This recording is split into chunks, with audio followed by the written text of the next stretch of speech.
मैं एक मेहमान को चर्चा में शामिल करना चाहता हूं। इस वक्त असदुद्दीन ओवैसी साहब हमारे साथ जुड़ रहे हैं, एआईएमआईएम के अध्यक्ष। ओवैसी साहब, आपका स्वागत है।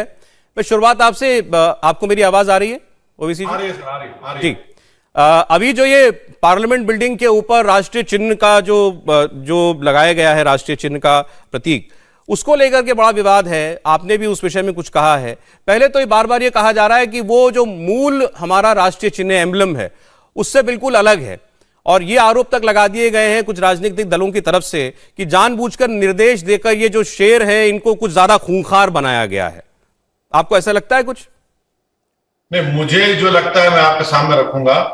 मुझे लगता है कि भारत चलेगा संविधान से, और संविधान में कहता है कि जो बेसिक स्ट्रक्चर है उसमें theory of separation of powers आती है। सेपरेशन ऑफ पावर्स में जुडिशरी, लेजिस्लेचर, एग्जीक्यूटिव इंडिपेंडेंट है। पार्लियामेंट के अंदर प्रधानमंत्री सुप्रीम नहीं है, नरेंद्र मोदी पार्लियामेंट में सुप्रीम नहीं है, ओम बिरला सुप्रीम है। और हम ये देख रहे हैं कि प्रधानमंत्री ने दूसरी बार गलती की है कि पहले तो जब इनॉग्रेशन हुआ प्रधानमंत्री ने खुद कर दिया, अब नेशनल एम्बलम का अनवेल जो हो रहा है, लोकसभा स्पीकर पीछे खड़ा है, प्रधानमंत्री सामने बैठे हुए, लोकसभा स्पीकर पीछे बैठे हुए हैं। ये theory of separation of powers के खिलाफ है, ये कॉन्स्टिट्यूशनल नॉर्म्स के खिलाफ है, ये देश के लोकतंत्र के लिए ठीक नहीं है। हाँ, सेंट्रल विस्टा का प्रोजेक्ट प्रधानमंत्री इनॉग्रेशन कर ले, पार्लियामेंट में कैसा करेंगे वो? उनको तो ओम बिरला को सामने करना चाहिए कि आप करो, मैं पीछे खड़ा हूं। ये तो गलत हुआ है। पार्लियामेंट सुप्रीम है, इसीलिए आप देखते हैं कि पार्लियामेंट में उसका सेक्रेटेरिएट का स्टाफ अलग है, उसका बिल्कुल सिस्टम ही अलग है, ताकि हमारे लोकतंत्र का इंडिपेंडेंस रहे। ये थ्योरी ऑफ सेपरेशन के खिलाफ है। अब उस शेर के बबर शेर के दांत दिखाए गए, नहीं दिखाए गए, मगर मैं देश के प्रधानमंत्री से कह रहा हूं कि आप दांत नहीं दिखा सकते पार्लियामेंट को। पार्लियामेंट सुप्रीम है, आप दांत बाहर दिखाइए, पार्लियामेंट में नहीं दिखा सकते। ना chief justice of India parliament में इंटरफेयर कर सकता है, ना प्रधानमंत्री पार्लियामेंट में इंटरफेयर कर सकते। पार्लियामेंट सुप्रीम है, सोवरेनिटी ऑफ पार्लियामेंट इंपॉर्टेंट है संविधान के तहत। सर, एक तकनीकी पहलू है जो आप उठा रहे हैं, तो आप ये कह रहे हैं, नहीं, ये संवैधानिक पहलू है। चलिए, संवैधानिक पहलू है। आप कह रहे हैं कि अगर स्पीकर भी चाहे तो भी प्रधानमंत्री नहीं कर सकते अनवेलिंग ऑफ नेशनल एम्बलम। अब मुझे नहीं मालूम कि स्पीकर ने इजाजत दी नहीं दी, मगर ये बहुत गलत है, बहुत गलत बात है कि स्पीकर पीछे खड़े हैं, प्रधानमंत्री कर रहे हैं। अरे क्यों करना चाह रहे प्रधानमंत्री? बिल्डिंग भी नहीं बनी अभी तक, बिल्डिंग भी नहीं बनी भाई। वो theory of separation of power सच है या झूठ है, हमको बताइए। आप चलिए पूछ लीजिए किसी एक जानकार को बिठाकर कि वो इसी ने बात की थी। नहीं, मैं तो आपसे समझना चाहता हूं, आपसे बड़ा वकील हमें कौन मिलेगा? सेपरेशन ऑफ पावर्स क्या कहता है? सेपरेशन ऑफ पावर्स ने मुझसे बड़े लोग भी हैं, जानकार लोग भी हैं। मैंने जो कानून सीखा बड़े जानकारों के पैरों के पास बैठकर, वो कहते हैं कि theory of separation of powers Bharat के संविधान के बेसिक स्ट्रक्चर का हिस्सा है। और लेजिस्लेचर में प्रधानमंत्री कैसे आते हैं? जब पहली मर्तबा प्रधानमंत्री 2014 में गए तो प्रधानमंत्री ने सजदा किया था पार्लियामेंट की सीढ़ियों पर। वो बिल्कुल ये बता रहा था कि पार्लियामेंट सुप्रीम है। आज देखिए 14 से हम 22 में आ गए, अब प्रधानमंत्री एम्बलम का इनॉग्रेशन कर रहे हैं, स्पीकर लोकसभा पीछे खड़े हैं। ये कैसे हो सकता है? Sir, theory of separation of powers में प्रधानमंत्री एग्जीक्यूटिव जरूर है, मगर पार्लियामेंट में आकर वो सुप्रीम नहीं हो सकते। लोकसभा का स्पीकर सुप्रीम है, पार्लियामेंट सुप्रीम है। ये प्रधानमंत्री ने गलत किया, ये हमारे लोकतंत्र के लिए और हमारे संविधान के लिए ठीक नहीं किया प्रधानमंत्री ने। लेकिन आपकी नजर से ये इतना बड़ा गुनाह हो गया है, इतनी बड़ी बात हो गई है कि अगर प्रधानमंत्री ने नेशनल एम्बलम अनवेल कर दिया? बिल्कुल सर, बिल्कुल गलत किया, बड़ा काम है ये। पार्लियामेंट को सुप्रीम रहना चाहिए, वरना फिर लोकतंत्र क्या रहेगा? वरना तो नॉर्थ कोरिया हो जाएगा, इराक में सद्दाम हुसैन के जमाने का लोकतंत्र हो जाएगा। पार्लियामेंट सुप्रीम है सर, इसलिए उनका सेक्रेटरी स्टाफ अलग है, उनका हर चीज अलग है। हमारे संविधान बनाने वालों ने, जो नरेंद्र मोदी असदुद्दीन ओवैसी से ज्यादा जानकार थे, उन्होंने कहा कि लेजिस्लेचर इंडिपेंडेंट होगा, एग्जीक्यूटिव इंडिपेंडेंट होगा, जुडिशरी इंडिपेंडेंट होगी। इसीलिए तो संविधान का ये तो बुनियाद है। ये तो अगर बुनियाद को हिला के रख देंगे तो फिर लोकतंत्र कहां जाएगा? सर, बुनियाद तो तब हिलेगी ना अगर लोकसभा के अंदर, राज्यसभा के अंदर जो रूलिंग पार्टी के लोग हैं वो चेयर की कुर्सी पर बैठने लग जाएंगे, वो लोकसभा स्पीकर की कुर्सी पर बैठ करके वहां से डायरेक्टिव देने लगेंगे। रूलर ऑफ द हाउस तो अभी भी स्पीकर ही है ना सर, जिसको आप बता रहे हैं पार्लियामेंट इज सुप्रीम। देखिए, लोकसभा का सबसे बड़ा हेड ओम बिरला है। अगर आज आप ये कर रहे हैं, कल हो सकता है कल आप जाकर बैठ जाएं कुर्सी के ऊपर। भाई लम्हों ने खता की, सदियों ने सजा पाई ना। एक बार जब आप बदतमीजी का दरवाजा खोल देंगे तो बहुत बदतमीजी होगी, रुकेगा नहीं फिर वो। अच्छा, एक सवाल और, आपको इस बात से भी एतराज है कि वहां पर हिंदू रीति रिवाज से पूजा भी की गई? देखिए, वो मुझे नहीं मालूम कि हिंदू हमारे भाइयों बहनों के कौन से सेक्ट के तहत पूजा, मुझे नहीं मालूम। आप एक्सपर्ट हैं, बता दीजिए हमको, मुझे तो नहीं मालूम। मगर मुझे मालूम कि ये जो एम्बलम है, ये सरनाथ में 50 फीट का पिल्लर है जिसको अशोका द ग्रेट ने बनाया था। भाई आपने दूसरे रिलीजन के लोगों को नहीं बोला, ठीक है आपकी वो बड़ापन है, मगर कम से कम बौद्ध मजहब के रिलीजियस लीडर्स को बुला लेती आप। भाई उस जगह पर हिस्ट्री में आया कि गौतम बुद्धा ने पहला अपना खुतबा दिया था, सरमन दिया था। कम से कम उसको तो गौतम बुद्धा को याद रख लेते आप। आपको लगता है यहां इंटरफेथ रिलीजियस लीडर्स होने चाहिए थे? ये बहुत ज्यादा उम्मीद कर रहे हैं हम नरेंद्र मोदी से, इतनी ज्यादा उम्मीद मत करिए आप। क्यों इसमें ऐसी, इतना आपको क्यों, मतलब ऐसी बेरुखी क्यों है? नहीं नहीं, इतना उम्मीद मत कर। देखिए अभी आपके विजुअल में दिखा रहे हैं कि लोकसभा स्पीकर पीछे बैठे हुए हैं, पीछे बैठते हैं लोकसभा स्पीकर। पार्लियामेंट में प्रधानमंत्री समय बैठेगा। आप कभी सीटिंग अरेंजमेंट देखिए, लोकसभा स्पीकर ऊपर बैठता है सबसे। अब नहीं मालूम नई बिल्डिंग में ऊपर रखे या उसको भी कम कर दिया, नहीं मालूम, देखना पड़ेगा जब मालूम होगा। मगर ये हमारी लोकतंत्र के लिए ठीक नहीं है सर। हमारी theory of separation of powers के लिए बिल्कुल ठीक नहीं है कि सब कुछ प्रधानमंत्री कर रहे, लोकसभा का स्पीकर खाली एक इनोसेंट बाइस्टैंडर की तरह खड़ा हुआ है। सर मैं ये कहूंगा आपसे, चले यहां पर आपने जो पहलू उठाया है संविधान के लिहाज से, आपका एक नजरिया है कि ऐसा नहीं होना चाहिए था, ये स्पीकर को करना चाहिए था, प्रधानमंत्री को नहीं। लेकिन फिर अब ये कहना कि क्या पता नई पार्लियामेंट के अंदर भी प्रधानमंत्री का आसन ऊपर होगा या स्पीकर आसन होगा नीचे होगा, ये कुछ ज्यादा नकारात्मक बात नहीं है? नहीं मालूम सर, जब ये सब हो रहा है, जो नजारे मैंने कभी सोचे नहीं थे कि पार्लियामेंट के अंदर प्रधानमंत्री सब करेंगे और लोकसभा के स्पीकर को करने नहीं देंगे, तो हो सकता है वो भी हो जाए, नहीं मालूम, नहीं मालूम। मैं तो देखा नहीं हूं नई बिल्डिंग को, हम तो उम्मीद करते हैं कि उसी तरह होगा। अच्छा चले, मैं आपसे एक दूसरा विषय और आज बात करना चाहता हूं, जो आज कल से जो विषय चल रहा है जनसंख्या कानून को लेकर। वर्ल्ड पॉपुलेशन डे से मामला शुरू हुआ था। हमारी आबादी 1 साल के अंदर चीन की आबादी को सरपास कर लेगी। बहुत से हिस्सों से आवाजें उठी कि हमें आबादी कम करने के लिए कुछ करना चाहिए। इस पर भी आपने रिएक्ट किया और खासतौर पर योगी आदित्यनाथ के बयान पर। क्या आपत्तिजनक लगा था आपको उसमें? मैं आपको बहुत करीब से जानता हूं। क्या भारत का मुसलमान मूल निवासी नहीं है? बताइए हमको, चलिए आप। है, मैं मूल निवासी नहीं हूं भारत का। बिल्कुल है। फिर योगी आदित्यनाथ ने क्या कहा फिर वहां पर स्टेटमेंट में? चलिए स्टेटमेंट प्ले कराइए, स्टेट प्ले कराइए आप। और योगी आदित्यनाथ देश के सबसे बड़े प्रदेश के मुख्यमंत्री झूठ क्यों बोलते हैं? झूठ नहीं बोलना चाहिए उनको, सच बोलना चाहिए।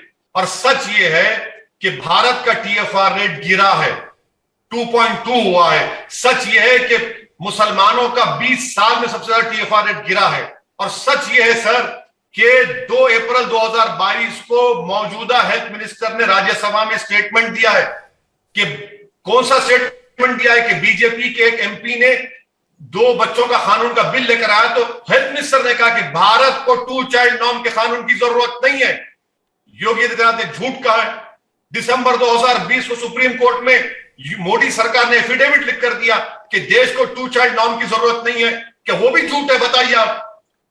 सबसे ज्यादा कॉन्ट्रासेप्टिव्स अगर इस्तेमाल कर रहे हैं जैन और सिखों के बाद तो मुसलमान। 2015 में 37% था, वो बढ़कर मुसलमानों का 47.4% हो चुका है। क्या यह बात सच नहीं है कि 2026 में यूपी के मुसलमानों का पॉपुलेशन स्टेबलाइज हो जाएगा? भारत का पॉपुलेशन स्टेबलाइज होगा 2030। और आपसे कह रहा हूं ये क्यों कर रहे हैं? इसलिए कर रहे हैं कि इस देश का जो डेमोग्राफिक डिविडेंड है वो किसी विश्व में किसी देश के पास नहीं है। 50% आबादी 25 साल की है, 60% आबादी 40 साल से कम उम्र की है। 1 करोड़ नौकरियां गवर्नमेंट ऑफ इंडिया के पास है, आपने दी नहीं। अब कह रहे हैं कि 2024 तक 10 लाख देंगे, झूठ। आपने 2014 में कहा था कि 2 करोड़ नौकरियां देंगे, आपने नहीं दिया, झूठ। ठीक है, नौकरियों पर आते हैं ओवैसी साहब, लेकिन आपने इतना सारा बात बताई कि ये तथ्य हैं, ये फैक्ट्स हैं। आपने बार बार कहा उन्होंने झूठ बोला। झूठ क्या है जो योगी आदित्यनाथ ने बोला? आप ये कह रहे हैं कि पॉपुलेशन को स्टेबलाइज करना है। आप ये नहीं कहते कि मुसलमानों का TFR रेट गिरा है। आप ये नहीं कहते कि हर समुदाय का TFR डिक्लाइन हुआ है।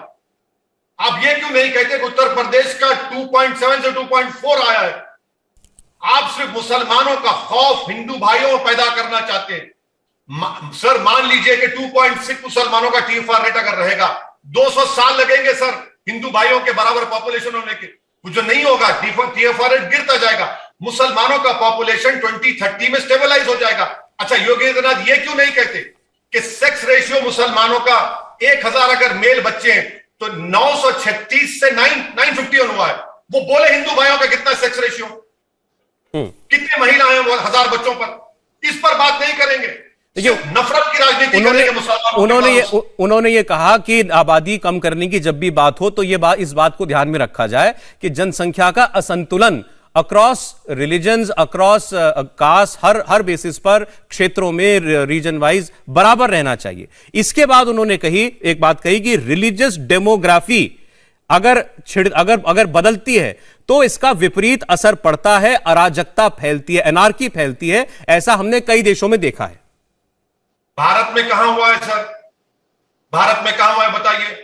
20 साल में सबसे TFR अगर किसी का डिक्लाइन हुआ है रिलीजियस कम्युनिटीज में तो मुसलमानों का। यह भी झूठ है क्या? आप मुसलमानों को मूल निवासी नहीं कहते। अरे मूल निवासी अगर कोई देश में कोई है तो आदिवासी और द्रविडियन है, ना ओवैसी है ना योगी आदित्यनाथ है। आप इंपेरिकल डेटा है ना गवर्नमेंट ऑफ इंडिया का नेशनल फैमिली हेल्थ सर्वे 5, वो लेटेस्ट डेटा है, उसके ऊपर बात करिए आप। अच्छा, फिर ये बताइए कि मुस्लिम लाइफ एक्सपेक्टेंसी 66.8 ईयर्स है, 2.6 ईयर्स कम है अपर कास्ट लोगों से ज्यादा कम क्यों है बताइए? इसका जिम्मेदार कौन है? अच्छा, यूपी में सर, उत्तर प्रदेश में सीवियरली वेस्टेड बच्चों की परसेंटेज 6 से 7.3 हो चुका है। इसका जिम्मेदार आपकी सरकार नहीं है। बच्चे एनीमिक है, इसका सरकार आप जिम्मेदार नहीं है। चाइल्ड मैल न्यूट्रिशन है, जिम्मेदार आप नहीं है। आप कुछ करना ही नहीं चाहते, सिर्फ मुसलमानों को हर चीज का जिम्मेदार खड़ा कर देंगे आप। पेट्रोल की कीमतें बढ़ गई, मुसलमान जिम्मेदार। सबसे ज्यादा युवा बेरोजगार है, मुसलमान जिम्मेदार। अरे कितना मुसलमान को नफरत पैदा करेंगे? अरे खुद तो बताओ, आप सरकार में आपने क्या किया? मैं 2-3 बातें सर आपके सामने रखना चाहता हूं। अभी आपने कहा कि ये डर दिखाने वाली बात है जब ओवैसी जी कहते हैं कि रिलीजियस डेमोग्राफी का ध्यान हमें रखना पड़ेगा। जैसे मैं आपके सामने झारखंड के जामताड़ा का उदाहरण रखना चाहता हूं। यहां स्कूलों में शुक्रवार को छुट्टी कर दी गई, कहा गया कि उस इलाके में मुस्लिम पॉपुलेशन ज्यादा थी, अब रविवार को नहीं शुक्रवार को छुट्टी होगी। ऐसे ही झारखंड के एक और इलाके का उदाहरण अभी अखबारों में छपा था, उसमें यह कहा गया था कि स्कूलों में प्रार्थना बदलो, प्रार्थना हाथ जोड़ के होती थी, अब मना कर दिया गया प्रार्थना हाथ जोड़ करके नहीं होगी। तो यह सब भी तो किसी ना किसी धार्मिक दबाव के चलते किया जाता है ना। तो आप ये कहना चाह रहे हैं कि इसका ताल्लुक पॉपुलेशन से है? ऐसा और इसका क्या बात है सर? आपका सर नहीं, ये खबर छपी है अवैसी साहब, ये खबर छपी है सर, खबर छपी है, मैंने भी पढ़ी है जी। इसका पॉपुलेशन ताल्लुक है। मैं आपको बताना चाह रहा हूं कि 5 प्रदेश ऐसे हैं जिनका TFR नेशनल एवरेज से बढ़कर है। उसमें आपका मणिपुर है, मेघालय है, झारखंड है, बिहार है, यूपी है। आप सबका जिम्मेदार मुसलमान को बोल देंगे क्या? मैं पूछ रहा हूं कि भाई मई के महीने में 1,30,00,000 नौकरियां चली गई हैं देश में। भारत के प्रधानमंत्री और भाजपा RSS क्या कर रही है उस बारे में? 1,30,00,000 नौकरियां चले गई। चलिए अच्छा ठीक, मैं सहमत आपसे, नौकरियां कम हुई है, हर रिपोर्ट ये बताती है। लेकिन मुझे ये बताइए कि ऐसे में आबादी कम करनी पड़ेगी नहीं करनी पड़ेगी हमें? आप भूल जाइए रिलीजियस बात नहीं, आबादी हमारी कम होनी चाहिए नहीं होनी चाहिए? मैं आपको भारत सरकार, मोदी सरकार ने जो सुप्रीम कोर्ट का एफिडेविट दिया उसमें कहा कि हमको 2 चाइल्ड नाम के कानून की जरूरत नहीं है। सुनिए नंबर 1, सुनिए नंबर 1। नंबर 2, अप्रैल 2022 को राज्यसभा में जो हेल्थ मिनिस्टर ने स्टेटमेंट दिया कि हमको जबरन 2 बच्चों के कानून की जरूरत नहीं है। आपको कानून बनाने की जरूरत नहीं है, आप पॉपुलेशन स्टेबलाइज होगा। आप लिटरेसी रेट बढ़ाइए, एम्प्लॉयमेंट दीजिए, इनकम बढ़ाइए, एक्सेस टू हेल्थ क्रिएट करिए। ये कौन रोक रहा है भाई? 8 साल में आपने क्या किया बताइए ना। आप हर चीज को मुसलमान से जोड़ देते हैं। सर मैं आपको उदाहरण देता हूं क्यों। मैंने ये सवाल आपसे कानून के लिहाज से नहीं किया था कि कानून आना चाहिए नहीं आना चाहिए। कोई भी व्यक्ति जिससे भी हम पूछते हैं जो पॉलिसी से जुड़ा हुआ है, आप जैसे लोग जो समाज से जुड़े हुए हैं, सब ये कहते हैं कि भाई हमारे रिसोर्सेज लिमिटेड है, आबादी को भी कम करना पड़ेगा, चाहे उसके लिए कानून लाओ, चाहे उसके लिए आप लोगों को एजुकेट करें। ये सब लोग बोलते हैं, आप भी इस बात को मानेंगे। लेकिन फिर आपने मुसलमान की बात की। अब शफीकुर रहमान बर्क साहब आपकी पार्टी के नहीं है, लेकिन सांसद हैं, बहुत सीनियर रिलीजियस लीडर हैं और पार्लियामेंटेरियन भी हैं। उनसे सवाल पूछा जाता है, वो कहते हैं बच्चे पैदा करने में इंसान का कोई रोल ही नहीं है, ये तो अल्लाह बच्चे देता है और अल्लाह ये डिसाइड करता है कि उसके बच्चा जब पैदा करता है तो उसके लिए वो तरीके भी इजाद कर देता है, उसके खाने के लिए भी कर देता है। ना ये आप ये जरा सोचिए कि ये क्या मैसेज देना है सोसाइटी को। ठीक है, ठीक है, आप कहते हैं, आपके 2 पॉइंट है। नंबर 1, आप दौलत की, वेल्थ की बात करते हैं। क्या ये डेटा सही नहीं है भारत सरकार का कि देश की 45% दौलत 5% लोगों के पास है? ये गवर्नमेंट ऑफ इंडिया का डेटा है। क्या ये बात सच नहीं है कि देश के अपर कास्ट लोगों की जो 22% पॉपुलेशन का हिस्सा, 41% वेल्थ उनके पास है? तीसरी बात शफीक उर रहमान साहब की। शफीक उर रहमान साहब को छोड़िए, नेशनल फैमिली हेल्थ सर्वे कहता है कि भारत के मुसलमानों का TFR रेट गिर रहा है, 20 साल में सबसे ज्यादा गिरा है। और जब औलाद पैदा, सर सुनिए, और जब आपकी और हमारी संतान पैदा होती है तो यकीनन उसमें ऊपर वाले की रहमत होती है। मगर हम आपसे कह रहे हैं कि TFR रेट गिरा नहीं गिरा। सर नहीं, ओवैसी साहब एक सीधी सी बात है। इसका मतलब अगर हमें अपनी पॉपुलेशन को कंट्रोल में करना है, इसका मतलब हम ये तो नहीं किसी को भी ये कह सकते ना कि भाई बच्चे पैदा करने तुम्हारे हाथ में नहीं है, जो हो रहा है होने दो, जितने बच्चे पैदा होते हैं होने दो, ये तो नहीं हम कह सकते ना। सर इसीलिए तो मैं आपके सामने अर्ज किया हूं कि सबसे ज्यादा कॉन्ट्रासेप्टिव्स जैन और सिखों के बाद अगर कोई इस्तेमाल कर रहा है भारत में तो मुसलमान, 37.9 से 47.4। सर ये है डेटा। अब बताइए ये झूठ है क्या? सरकार का डेटा है ये। मुसलमान कॉन्ट्रासेप्टिव इस्तेमाल कर रहे हैं, क्या मैसेज जा रहा है उसका बताइए। अच्छा, जैसे अब एक उदाहरण, और अभी आप डेमोग्राफिक चेंज की बात कर रहे थे, तो फिर ये दो तरफा बात लगती है। जैसे देखिए, आपने कहा कि डेमोग्राफिक चेंज का डर दिखा रहे हैं योगी आदित्यनाथ। अब कश्मीर के अंदर जब स्टेटहुड छिना है उसके बाद से ये आजादी दी गई कि वहां 35 के बाद आप बाहर से लोग जाके जमीन खरीद सकते हैं। इसका क्यों विरोध हुआ सर वहां पर? इसका विरोध इसी बात पर हुआ कि डेमोग्राफी बदलने की कोशिश कर रही है सरकार, यहां और धर्मों के लोग आकर बसने लग जाएंगे, तो ये डर तो वहां भी है। सुनिए, तो आप हिमाचल प्रदेश में मुझे एग्रीकल्चर लैंड दिला दिए, मैं खरीदना चाहता हूं, चलिए। मुझे रिलीजियस एंगल नहीं है वहां पर। अरे कश्मीर में धर्म की वजह से कहा गया। सुनिए सर, नॉट कल्चर, धर्म। सुनिए, हिमाचल प्रदेश में क्या एग्रीकल्चर लैंड खरीद सकता हूं मैं? सर मैं बार बार क्लैरिफाई कर रहा हूं, हिमाचल प्रदेश में कल्चर की वजह से हो सकता है, कश्मीर में धर्म की वजह से था। अरे सर, आप जमीन खरीद दीजिए मुझे। क्या नॉर्थ ईस्ट में जाकर आप जमीन खरीद सकते? नहीं खरीद सकते आप। और आपने कॉन्स्टिट्यूशनल ब्रीच किया है 370 को निकालकर, और आज आप देख रहे हैं कि 370 निकालने के बाद भी टेररिज्म, पाकिस्तान से टेररिस्ट आकर हमारे कश्मीरी पंडितों को मार रहे हैं। आपने डिमोनेटाइजेशन किया, बोले टेररिज्म खत्म हो जाएगा, टेररिज्म खत्म नहीं हुआ। नहीं, एक बात याद रखिए सर, पॉपुलेशन अलग है। कभी कश्मीर पर डिबेट कराना है, बुला लीजिए, मैं तो आता हूं आपके प्रोग्राम, बड़ी खुशी से आता हूं। अभी मुझे इजाजत दीजिए सर, नमाज का वक्त हो रहा है, जाना है मुझे मगरिब। बहुत शुक्रिया ओवैसी साहब का, बहुत शुक्रिया। इंडिया टीवी हर वक्त हर जगह डाउनलोड करने के लिए सर्च करें India TV news Google play store या ऐप स्टोर पर।